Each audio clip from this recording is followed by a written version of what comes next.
Jangan pernah kita merasa, aduh hidupku tuh begini karena aku nggak berkuasa atasnya. Come on, that's the biggest nonsense. You have a choice, Anda punya pilihan. Apalagi kalau Anda mengaku Yesus adalah Tuhan. Anda adalah anaknya.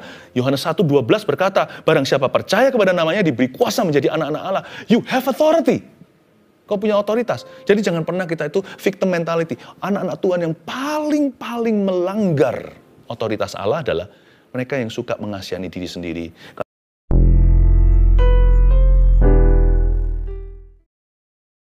Memerintahlah dalam kehidupan setiap kami. Jadilah Tuhan segala-galanya, juru selamat kami. Bungkus kami dengan darah Yesus.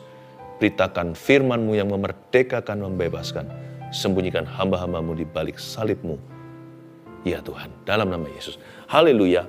Amin. Praise the Lord.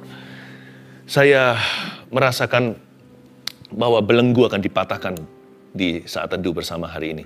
Kita langsung buka firman Tuhan yang memerdekakan kita, yaitu di Injil Matius pasal yang ke-8. Matius 8 ayat yang ke-28 sampai 34, ambil catatan kita. Kita akan belajar firman.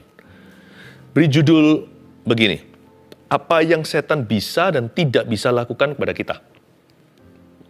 Supaya kita hari ini mempelajari apa yang iblis bisa lakukan kepada kita, apa yang dia nggak bisa lakukan kepada kita. Supaya kita itu mengerti hak kita sebagai anak-anak Tuhan dan sebagai manusia yang punya pilihan.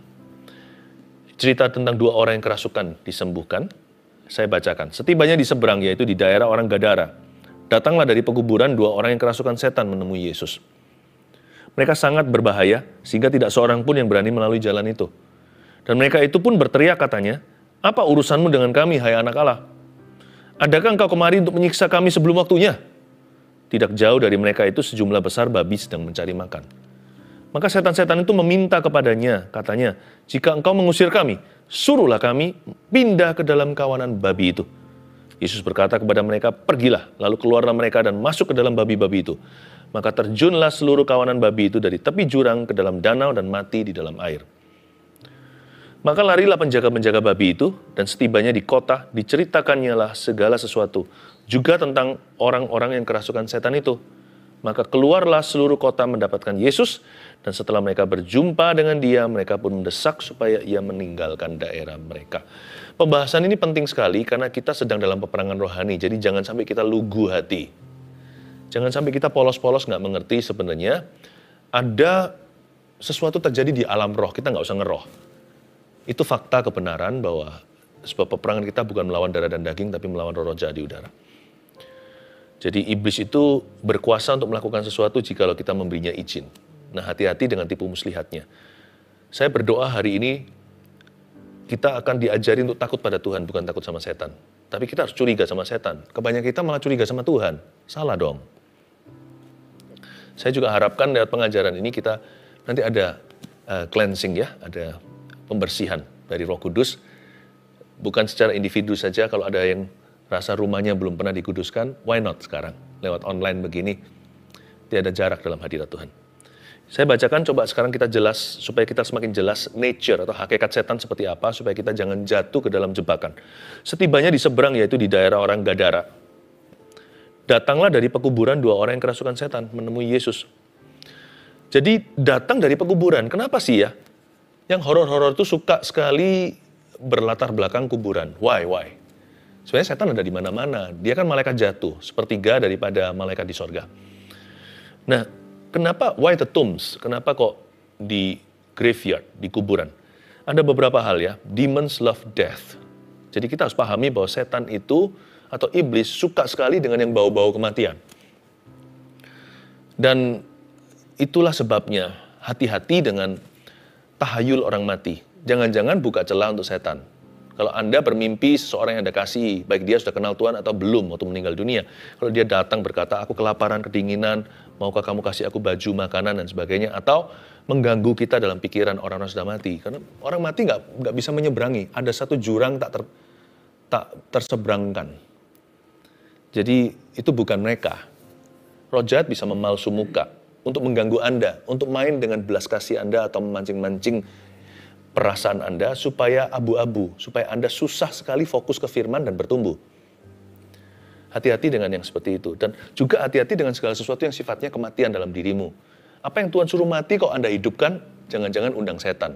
Dosa contohnya, kebiasaan buruk. Kalau kita memang jatuh, cepat-cepat bangkit kembali. Jangan kasih kesempatan lebih. Sebab kalau kita jatuh aja sebenarnya iblis sudah bekerja. Cepat berbalik pada Tuhan. Darah Yesus masih membasuh. Kata-kata hampa. Jadi be careful dengan itu, negatif. Aduh, orang yang negatif itu sudah mati sih sebenarnya. Hati-hati dengan kuburan-kuburan di hidupmu ya. Selain itu kuburan adalah tempat yang lonely. Bahaya orang yang suka menyendiri, yang tidak punya community. Tadi di awal-awal waktu kesaksian saya senang sekali menceritakan, membacakan kesaksian-kesaksian Anda. Yang ini sudah bergabung CG, punya komunitas rohani gitu. Gereja Mawar Sharon sangat bersedia, gereja yang saya gembalakan, untuk menjadi keluarga rohani Anda. Dan ini orang yang sendirian gitu itu paling bahaya, apalagi kalau kena depresi.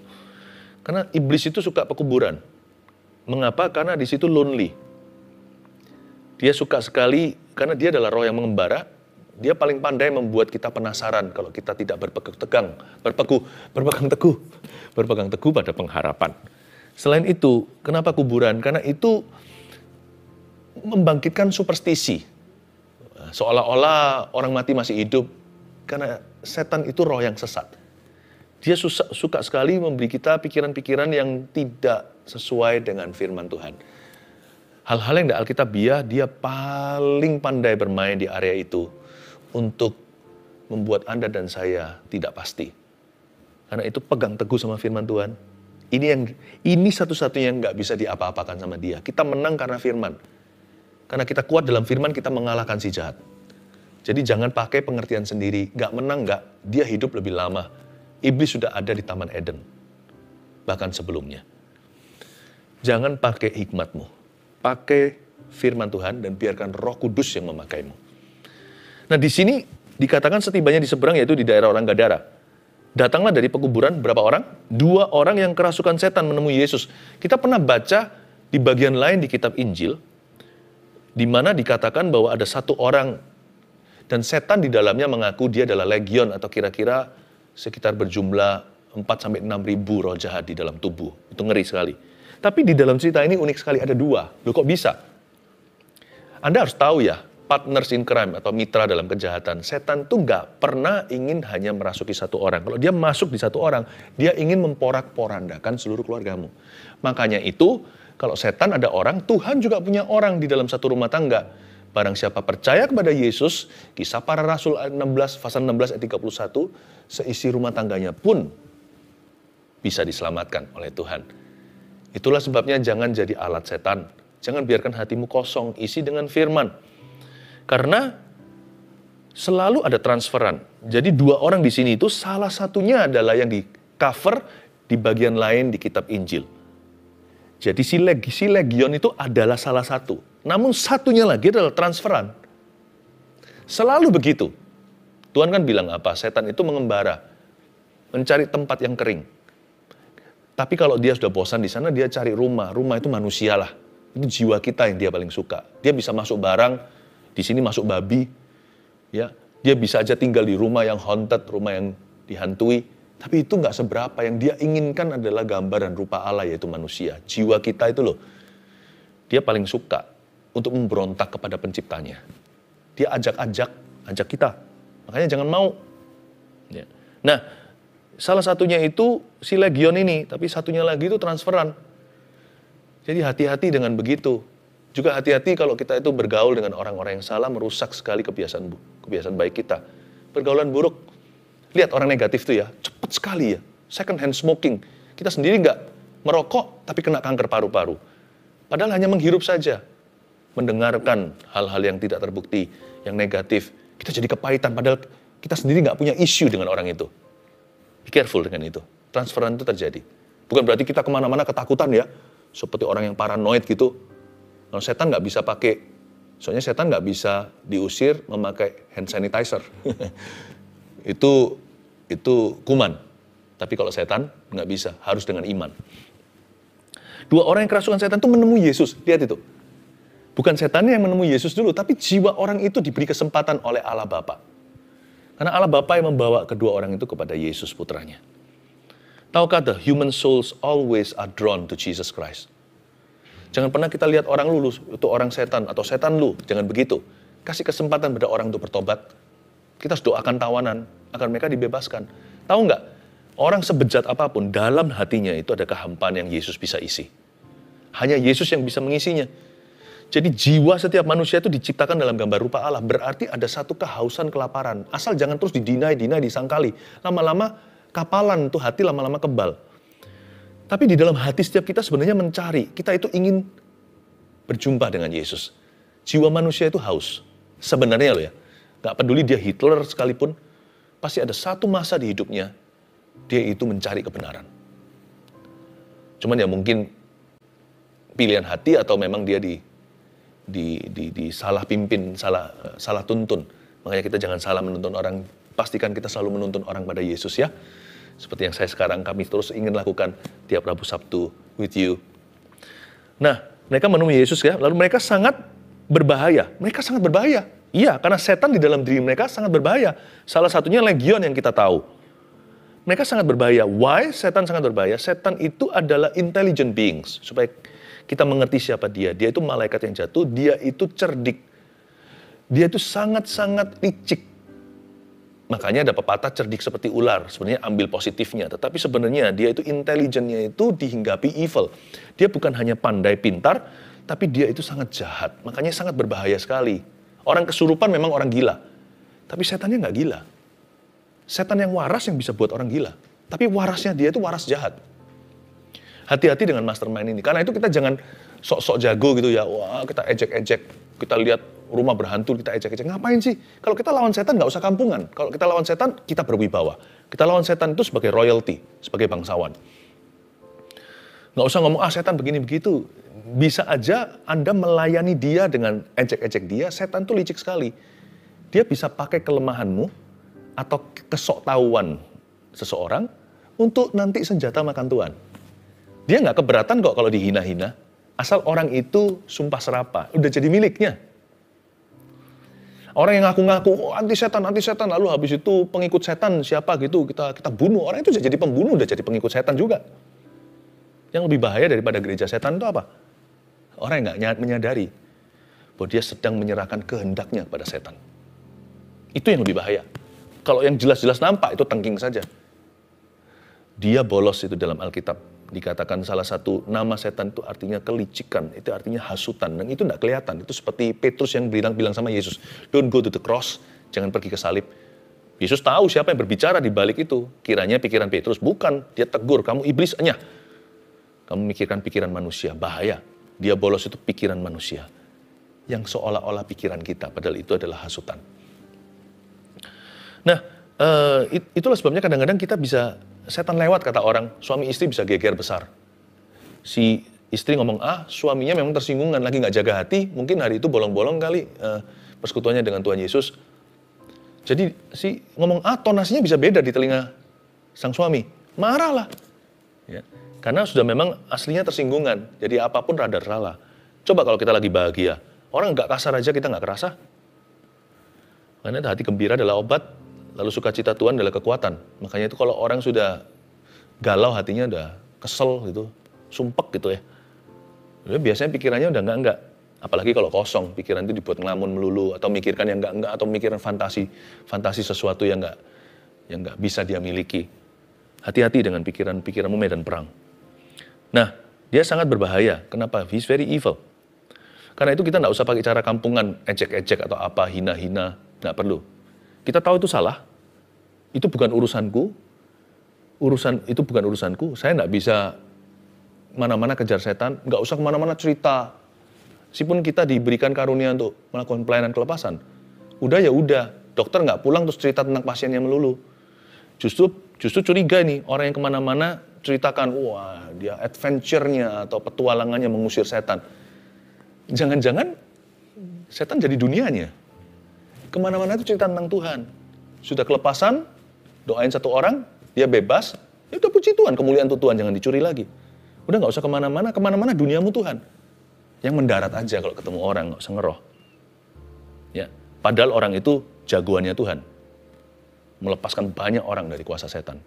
Malah orang yang jago di mata Tuhan itu rendah hati. Ya, be careful ya dengan yang kayak gini kan banyak orang Kristen anak-anak Tuhan itu nggak bijak juga lidahnya.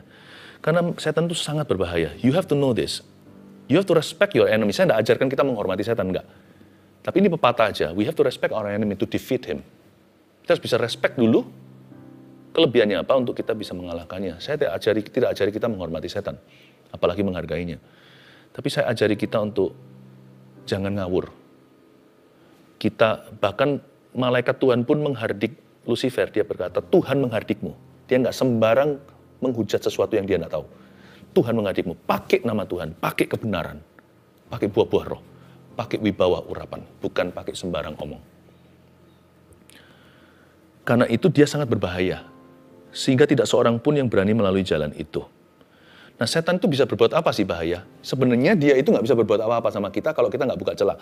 Jadi kalau kita membuka celah, he can still kill and destroy. Dia bisa mencuri, membunuh, membinasakan. Nah, nanti saya akan jelaskan ayat 29 dulu. Dan mereka itu pun berteriak katanya, apa urusanmu dengan kami, hai anak Allah? Adakah engkau kemari untuk menyiksa kami sebelum waktunya?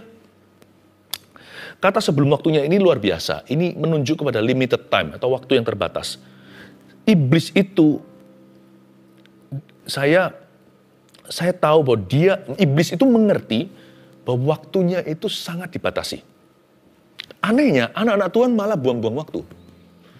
Malah sukanya menyia-nyiakan waktu, muter-muter melulu. Kerohanian juga gitu. Pikirannya juga seperti itu. Kerdil terus, nggak pernah dewasa rohani. Muter-muter di sana terus. Perasaannya dimainkan terus. Aneh ya. Setan itu tahu waktunya itu singkat.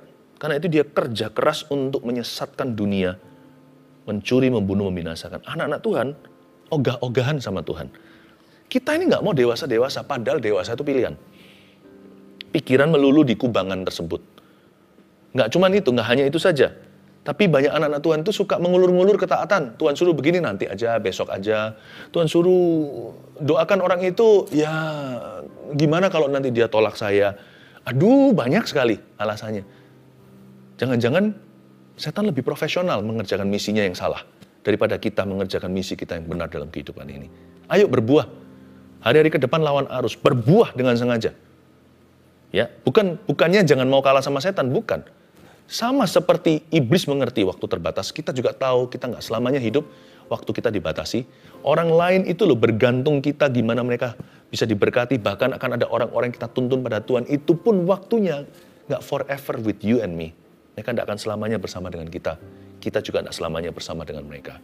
Whatever God has asked you to do, apapun yang Tuhan minta Anda lakukan, do it today. Kalau sumber dayanya sudah ada di tangan. Ya.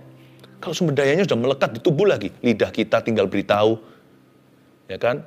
Tangan kita tinggal dilipat untuk berdoa, atau kakiku berjalan untuk Tuhan, tanganku kerja buat Tuhan, mulutku puji namanya, kakiku berjalan cari jiwa, upahku besar di sorga. Kalau sumber dayanya sudah melekat di tubuh kita, ngapain kita ulur? Ya. Nah, ayat 30, tidak jauh dari mereka itu sejumlah besar babi sedang mencari makan. Ini aneh, memang di daerah orang Gadara, tetapi ini kan di daerah utara, ini kan di wilayah Israel maksud saya. Sebenarnya terus terang kalau saya baca ini, saya curiga bahwa pemilik babi ini, pengusaha, dia itu melanggar perbatasan. Jadi dia memasuki wilayah orang Yahudi, dan kita semua tahu Yahudi mengharamkan babi. Membawa babi-babi ke sono, mentang-mentang karena waktu itu bangsa Israel jajahan. Saya nggak tahu pengusaha ini backingannya siapa. Tapi mungkin dia orang berkuasa. Punya babi ribuan loh. Ini peternakan. Dibawa ke daerah orang Gadara memang, tetapi di daerah situ mungkin di daerah sekitar kampung nelayan tidak jauh dari sana. Di daerah-daerah sana banyak orang-orang Israel, orang-orang Yahudi maksudnya. Dan menurut saya sih babi-babi ini memang, dan pengusaha ini memang cari masalah. You know, when you trespass, when you're trespassing, you are moving outside of covering. Tahukah waktu kita itu trespass itu apa ya? Perbatasan, nggak boleh lewat dari sini. Lewat dari sini ada pagarnya itu, ada pagar listriknya, ada gambar orang ditembak, gitu ya. Ini adalah daerah militer. Masuk sini masuk daerah zona bahaya. Jangan salahkan kalau masuk sana makan peluru. Atau di rumah tertentu ada alarmnya, ditulis di sini, ini batasnya. dilarang untuk memasuki wilayah kami. Nah, trespassing, ketika Anda mengambil hak orang lain, Anda keluar dari covering Tuhan. Pastikan Anda dan saya tidak mengambil apa yang bukan milik kita. Ini mengambil teritori atau wilayah, babi-babi ini segera jadi mangsa. Memang bukan Yesus yang marah lalu bunuh babi itu. Tetapi jangan salahkan kalau setan nanti nggak ada tempat masuknya ke situ. Kalau dia mengembara nggak ketemu manusia berikutnya, dia masuk ke sana. Be careful dengan sesuatu yang Tuhan berkata, no, jangan dilanggar batas itu. Keluar dari situ bukan butuh visa, keluar dari situ tak ada perlindungan Allah. Ini orang-orang Gadara cari masalah. Coba pikirkan, kenapa ada area-area yang disikat sama iblis bertubi-tubi dalam hidupmu? Mungkin ada pelanggaran di sana. Ada pelanggaran yang disengaja dan dibiar-biarkan di situ. Makanya pernikahannya tidak pernah bisa pulih. Bagaimana bisa Anda mengambil barang setan atau apa yang bukan milik Anda? Selingkuh contohnya. Batas Anda itu adalah pernikahanmu. Jangan ambil sesuatu yang Tuhan katakan di luar itu tidak ada restuku. Saya nggak berani sih. Saya nggak berani mendahului Tuhan, pergi lebih jauh dari Yesus. Emangnya saya siapa?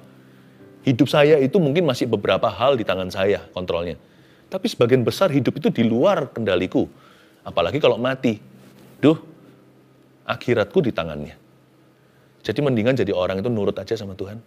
Itu paling enak sih. Susah, suka, duka, kita tanggung bersama dengan Tuhan Yesus. Nikmat sakit, ada Tuhan. Ayat 31, maka setan-setan itu meminta kepadanya. Ini setannya minta. Setan itu nggak ngawur, dia itu juga mengerti apa artinya pengacara. Dia berkata, katanya, jika engkau mengusir kami, suruh kami pindah ke dalam kawanan babi itu. Kok nggak minta begini? Suruhlah kami pindah ke murid-muridmu. Atau Yesus kan pasti bersama dengan orang tertentu. Tapi mereka bersama dengan Yesus, mereka dalam covering, dalam perlindungan, mereka ada di poros kehendak Allah. Dia lihat kiri kanan, ku lihat saja banyak pohon cemara. Bukan cemara yang dia lihat. Dia lihat mana yang di wilayahku, bukan di wilayah Yesus. Dan itu orang atau benda atau barang atau hewan itu di luar wewenang. Dia lihat mana yang tidak ada covering, itu babi. Boleh nggak kita masuk ke sana? Dia nggak berani tunjuk yang berada minta disikat sama Tuhan sebelum waktunya. Nggak berani dia. Boleh nggak aku masuk ke muridmu? Bahkan Yudas Iskariot pun dia nggak berani masuki. Belum, karena Yudas masih beres waktu itu. Dia nggak berani berkata, boleh nggak masuk ke Yudas? Boleh nggak masuk ke Petrus? Nggak bisa. Nggak bisa. Petrus itu mulai masuk ke wilayah abu-abu ketika dia mulai lancang mulut, lancang pikiran. Dia mulai melanggar dan dia mulai berbicara di luar wewenangnya. Tetapi setan nggak menemukan suatu celah, dia nggak bisa bekerja. Babi itu. Ini babi masuk ke wilayah Yahudi, tanah Kanaan yang diberikan ke Yosua. Kok aku najiskan dengan cara gitu? Coba baca hukum Musa. Ya, kita nggak usah ngikuti hukum-hukum Taurat itu lagi. Karena semuanya itu bukan apa yang masuk ke dalam tubuh kita yang menajiskan. Karena itu keluar ke jamban. Tapi apa yang keluar dari mulut kita, dari hati itu keluarnya. Itu yang menajiskan kita. Tapi coba bayangkan. Tuhan ajarkan di situ daerah itu adalah daerah worshipnya orang Yahudi. Dia berani-berani bawa babi ke situ. Sebenarnya nggak bisa marah sih. Nggak bisa marah. They ask for it. Jadi mereka yang tidak menghargai wilayah teritori. Setan itu minta kan suruh kami pindah ke dalam kawanan babi itu. Tapi dari sini ya saya juga belajar sesuatu ayat 31. Ini lucu. Kalau setan aja nggak berani menyurupi babi. Harus minta izin Yesus dulu baru dia bisa berbuat sesuatu. Apalagi kita.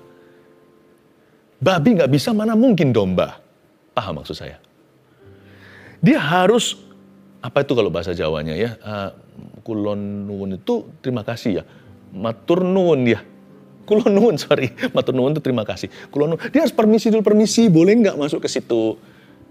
Sama babi aja, padahal itu babi pelanggaran. Itu ditilang. Sama babi aja dia minta izin dulu kok, apalagi ke kita. Jangan pernah kita merasa, aduh hidupku tuh begini karena aku udah berkuasa atasnya. Come on, that's the biggest nonsense. You have a choice, Anda punya pilihan. Apalagi kalau Anda mengaku Yesus adalah Tuhan. Anda adalah anaknya. Yohanes 1:12 berkata, barang siapa percaya kepada namanya diberi kuasa menjadi anak-anak Allah. You have authority. Kau punya otoritas. Jadi jangan pernah kita itu victim mentality. Anak-anak Tuhan yang paling melanggar otoritas Allah adalah mereka yang suka mengasihani diri sendiri. Kasihan aku, victim mentality atau mentalitas korban. Orang seperti itu bertindak seolah-olah nggak ada pilihan, seolah-olah Tuhan nggak adil. No, you have a choice. Memang kita nggak punya pilihan. Hari ini kita sakit apa kan kita nggak minta. Kita ngalami masalah dan sebagainya, pandemi dan sebagainya, dan lain-lain. Betul, tapi your attitude, sikap hati kita, iman kita, percaya kita, syukur kita, doa kita, nggak bisa dibatasi. Kita bisa milih sendiri. Nah, yang bagian inner life atau kehidupan di dalam diri kita, inside us ini tidak bisa dijamah setan. Jadi kalau sampai setan ada di dalam, ada yang buka pintu dari dalam. Suruhlah kami pindah ke kawanan babi itu. Yesus berkata pada mereka apa? Pergilah. Lalu keluarlah mereka dan masuk ke dalam babi-babi itu. Wow. Maka terjunlah seluruh kawanan babi itu dari tepi jurang ke dalam danau dan mati di dalam air. Yesus berkata, pergilah, lalu keluarlah mereka dan masuk dalam babi itu. After all ya, bagaimanapun juga itu collateral damage atau seolah-olah collateral damage itu apa? Kerusakan yang perlu terjadi. Bisa nggak Tuhan langsung usir aja dia ke neraka, tapi belum waktu. Tuhan itu konsekuen dengan timingnya. Nah, setan-setan itu harus keluar ke sebuah tempat. Bisa nggak Tuhan lempar jauh? Juga bisa. Tetapi hari itu mereka minta sesuatu, itu pelanggaran. Aku bisa masuk ke sana nggak? Dan Tuhan melihat itu bukan manusia, bukan masuk ke dalam pemilik peternakan loh ya. Tuhan masih lindungi si manusia itu, meskipun dia melanggar. Nggak tahu apakah dia sengaja, truknya itu ogal-ogalan di jalan, lalu nabrak satu mobil kecil lalu mati. Itu yang nanti yang disuruh tanggung jawab. Pemiliknya juga, bukan hanya pengemudi. Saya nggak tahu apakah ada kesengajaan atau tidak, tapi Tuhan masih melindungi keluarga pemilik peternakan babi atau kampung halamannya. Namun waktu mereka minta ke babi itu Tuhan kasih, itu seperti seolah-olah kalau orang itu operasi, harus amputasi demi menyelamatkan seluruh tubuh. Tuhan izinkan setan-setan itu masuk ke dalam babi. Maka terjunlah seluruh kawanan babi itu dari tepi jurang ke dalam danau dan mati di dalam air. Alias bunuh diri massal. Saya sempat waktu baca ini, saya berpikir begini. Saya penasaran, kenapa ya waktu setan tadi itu berada di dalam tubuh dua manusia di pekuburan, kok nggak berani melakukan yang sama ketika mereka masuk ke dalam babi? Waktu masuk ke dalam babi, nggak babi bu, nggak basa-basi, langsung pergi ke tepi, lompat dari jurang, mati dalam air, di dalam danau. Mungkin matinya waktu kena impact di air, karena mungkin itu tebing tinggi. Atau mungkin dia mati lemas karena drowning, atau dia tenggelam di dalamnya. Pokoknya si setan bunuh diri ikan babi. Kenapa dua orang itu legion lagi nggak mati-mati? You want to know why? Karena manusia diciptakan dalam gambaran rupa Allah. Setan itu setiap incinya dia harus minta izin dulu sama Tuhan. Sama babi diizinkan tapi dia bisa langsung terjun. Sama orang nggak berani. Harusnya dia mau terjunkan tuh orang. Dari dulu-dulunya orang yang mau dia terjunkan. Tapi setan nggak berhak ngambil nyawanya. Makanya itu saya peringatkan orang yang bunuh diri itu, Anda juga tidak punya hak untuk ambil nyawamu. Setan aja nggak bisa ambil nyawamu. Jangan terhilang selama-lamanya ya, dengan mencuri nyawamu dari tangan Yesus yang berhak mengatakan kapan Anda dan saya mati. Kita aja nggak berhak untuk mengatakan kapan kita hidup kok. Siapa yang pernah tahu? Siapa ada rencana di agendanya sebelumnya, minggu depan aku mau lahir ke dunia? Nggak ada. Kita nggak ingat kok kita di perut mama. Maka larilah penjaga-penjaga babi itu ayat 33. Dan setibanya di kota, diceritakannya lah segala sesuatu juga tentang orang-orang yang kerasukan setan itu, ayat 33. Nah, penjaga-penjaga babi itu lari, staf-stafnya. Setiba di kota, diceritakannya segala sesuatu. Tuhan itu baik ya. Ini adalah episode di ayat 33 diizinkan, karena Tuhan itu nggak pernah memaksa. Tuhan itu selalu memberi kita the benefit of the doubt. Atau Tuhan selalu memberikan kepada kita hak untuk mempertanyakan. Jadi ketika mereka cerita, semua orang di kota itu bisa mempertimbangkan semua kejadian ini. Apakah mereka lebih mementingkan kerugian atau mereka menyadari mereka telah melanggar teritori Yahudi? Apakah mereka itu eman nih ceritanya sayang sama harta atau mereka lebih sayang pada jiwa? Apa mereka melihat ini sebagai kesempatan? Ternyata roh jahat itu bisa diusir. Mereka sendiri pasti orang Gadara ini penuh superstisi. Mereka bisa melihat, oh terang Injil, berarti ini bukan good luck atau bad luck yang kutakuti. Bisakah mereka melihat Yesus sebagai sumber berkat dan Tuhan bisa mengembalikan semua babi-babi yang mati itu? Ya, Tuhan bisa mengembalikan rezeki. Mereka punya pilihan. Tapi sayangnya, mereka melakukan satu kesalahan besar, yaitu mereka memanjatkan doa sengaja. Doa mereka didengar Tuhan, dan Tuhan meninggalkan mereka. Apa doa mereka? Dan setelah mereka, maka ayat 34, keluarlah seluruh kota mendapatkan Yesus. Nggak tanggung ya, seluruh kota. Berarti ini sudah konspirasi bersama, rusak pun rame-rame, menolak Tuhan pun bersama-sama. The whole city was united in rebellion. Seluruh kota itu bergabung untuk memberontak kepada pemerintahan Tuhan. Dan setelah mereka berjumpa dengan dia, mereka pun mendesak supaya ia meninggalkan daerah mereka. Ngeri nggak? Setelah mereka berjumpa dengan dia, padahal jumpa sama Tuhan loh. Ini muka dengan muka, fisik lagi. Kayak kita kan dengan iman. Ternyata seseorang mengalami pengalaman perjumpaan dengan Tuhan ajaib sekalipun atau supranatural, tidak menjamin orang itu akan bertobat. Ternyata repentance is a choice. Tuhan tidak pernah memaksa kita bertobat. Pertobatan itu sebuah pilihan. Dan mereka semua mendesak supaya ia meninggalkan daerah mereka. Kata mendesak di situ kesannya adalah mereka berdoa. They pray to Jesus, leave us. Ini yang lebih mengerikan daripada legion dan 2 orang kesetanan yang sangat berbahaya. Yaitu menyerahkan kehendak bebasmu kepada iblis. Yang ini nggak perlu orang kesurupan. Ini membuka pintu dari dalam. Bukan kepada Yesus celakanya. Tapi kepada kehendakmu sendiri. Kepada egonya. Kepada nafsu duniawi. Lalu pada ujungnya, semua itu produk-produknya. Membukakan hati kepada setan. Yang akan menguasai jiwa seseorang. Yaitu musuh Tuhan. The whole town gave their will to Satan. Seluruh kota itu menyerahkan kehendaknya kepada iblis tanpa kesurupan. 3 poin sederhana saya selesai. Ini agak panjang, Anda catat ya. Yang pertama, setan bisa mencuri, membunuh, bahkan membinasakan jika kita terus membuka celah. Ini hal pertama yang setan bisa lakukan kepada kita. Saya akan cover dulu yang setan bisa lakukan. Lalu nanti saya jelaskan yang setan nggak bisa lakukan pada kita. Yang dia bisa lakukan adalah setan bisa mencuri, membunuh, bahkan membinasakan jika kita terus membuka celah. Ada kata terus ya. Kalau kita terus-menerus, sekali aja langsung kesurupan, kayaknya nggak begitu sih. Kerasukan itu ada langkah-langkahnya. Nggak sampai totalitas begitu. Itu sudah dari yang enteng-enteng jadi berat-berat. Yang kedua, manusia punya masa anugerah. Maka itu jangan sia-siakan hidup atau mencobai Allah.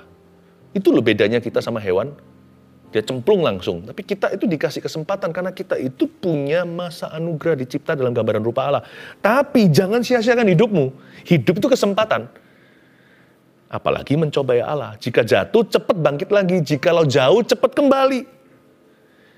Nah memang manusia, kita bisa aja melepas kehendak kita sudah dijajah jikalau kita sudah di taraf terbelenggu atau kesurupan. Kalau sudah di taraf tertentu, sudah kronis itu. Tahu nggak? Infeksi saja bisa mematikan kalau dibiarkan.